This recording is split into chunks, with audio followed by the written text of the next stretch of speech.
Dalam nama Bapa dan Putra dan Roh Kudus. Amin. Haleluya. Shalom Aleihim. Berjumpa lagi dengan saya pada perenungan hari ini, tanggal 8 Januari 2022. Upah dosa adalah maut. Bacaan liturgi hari ini diambil dari 1 Yohanes 5 ayat 14 sampai dengan 21 dan Injil Yohanes 3 ayat 22 sampai dengan 30. Karena semua orang telah berbuat dosa dan telah kehilangan kemuliaan Allah. Roma 3 ayat 23. Saudara-saudara yang terkasih di dalam kasih Kristus, Rasul Paulus telah mengingatkan kepada kita semua saudara, bahwasanya kita adalah orang berdosa. Jika kita berdosa, maka kita layak terima hukuman saudara. Tetapi jika kita mau sungguh-sungguh bertobat, mengakui dan meninggalkan dosa-dosa yang kita perbuat, mau menyalibkan kedagingan kita, menyalibkan hawa nafsu dan segala keinginannya, serta melepaskan segala sesuatu untuk mengikuti Tuhan Yesus Kristus dan tunduk pada segala kehendaknya dan perintahnya, serta mau hidup di jalan yang ditunjukkannya dengan segenap hati dan jiwa, maka semua dosa-dosa kita akan diampuni oleh karena rahmat-Nya. Dan Tuhan Yesus Kristus akan datang dan tinggal di dalam hati kita, dan Ia akan memimpin kita ke dalam seluruh kebenaran.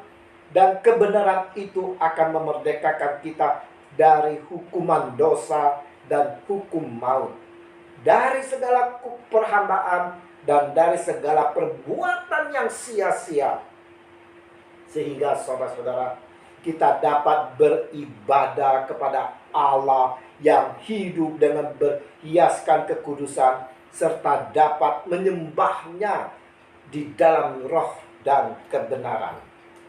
Dikatakan oleh Rasul Yohanes, semua kejahatan adalah dosa, tetapi ada dosa yang tidak mendatangkan maut.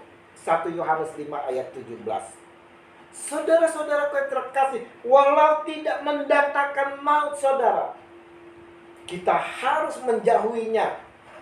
Untuk itulah berjaga-jagalah supaya jangan sampai kita dengan sengaja berbuat dosa saudara. Sebab jika kita sengaja berbuat dosa sesudah memperoleh pengetahuan tentang kebenaran, maka tidak ada lagi korban untuk menghapus dosa itu.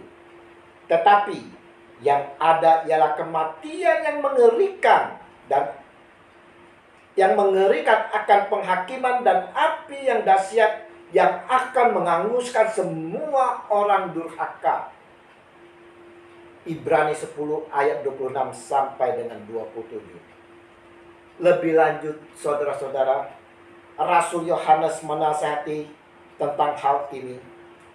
Kalau ada seorang melihat saudaranya berbuat dosa, yaitu dosa yang tidak mendatangkan maut, hendaklah ia berdoa kepada Allah, dan Dia akan memberikan hidup kepadanya, yaitu mereka yang berbuat dosa yang tidak mendatangkan maut.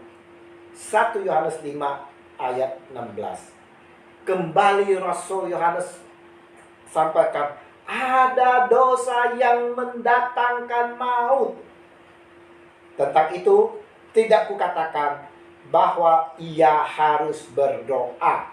1 Yohanes 5 ayat 16. Apa itu dosa yang mendatangkan maut saudara?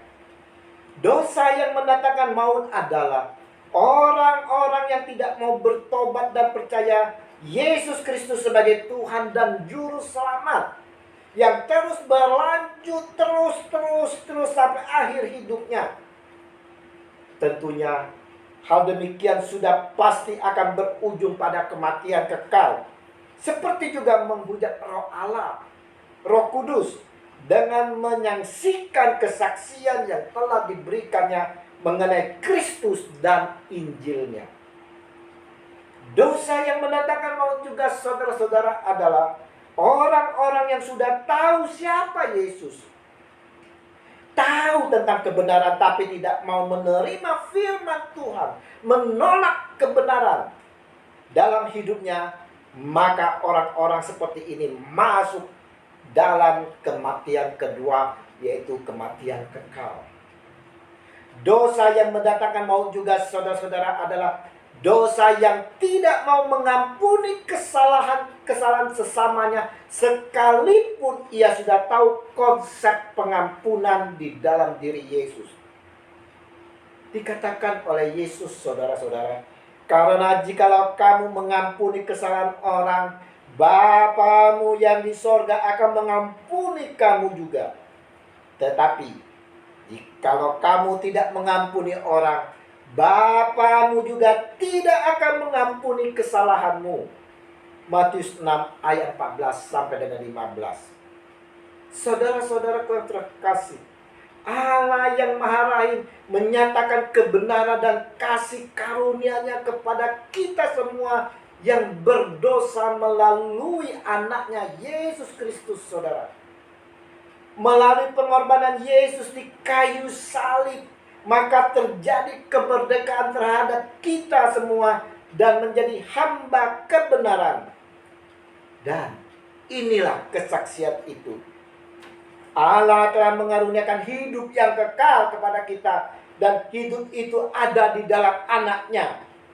Barang siapa memiliki anak, ia memiliki hidup. Barang siapa tidak memiliki anak, ia tidak memiliki hidup. 1 Yohanes 5 ayat 11 sampai dengan 12. Renungan hari ini, saudara-saudara, mau mengingatkan kepada kita semua, saya dan saudara, bahwa kejahatan adalah dosa dan upah dosa adalah maut. Kita diingatkan untuk menjauhi akan perbuatan kejahatan ini. Mau hidup selalu dekat dengan Yesus Kristus yang telah menyerahkan nyawanya untuk menanggung segala dosa-dosa kita. Kita juga diingatkan untuk selalu hidup di dalam kebenaran dan selalu berpegang teguh pada firman-Nya. Mari, saudara-saudaraku yang terkasih, kita mau hidup menjadi manusia baru yang sejati, di mana hidup dipimpin oleh Roh Kudus, hidup dalam jalan kebenaran dan kasih di dalam Yesus Kristus Tuhan kita. Kasih karunia Tuhan Yesus Kristus selalu menyertai kita sekalian. Amin. Dalam nama Bapa dan Putra dan Roh Kudus. Amin. Selamat berakhir pekan, selamat bersukacita di dalam Tuhan bersama keluarga. Ayo, tetap prokes. Kita sehat, keluarga sehat, semua sehat. Semangat!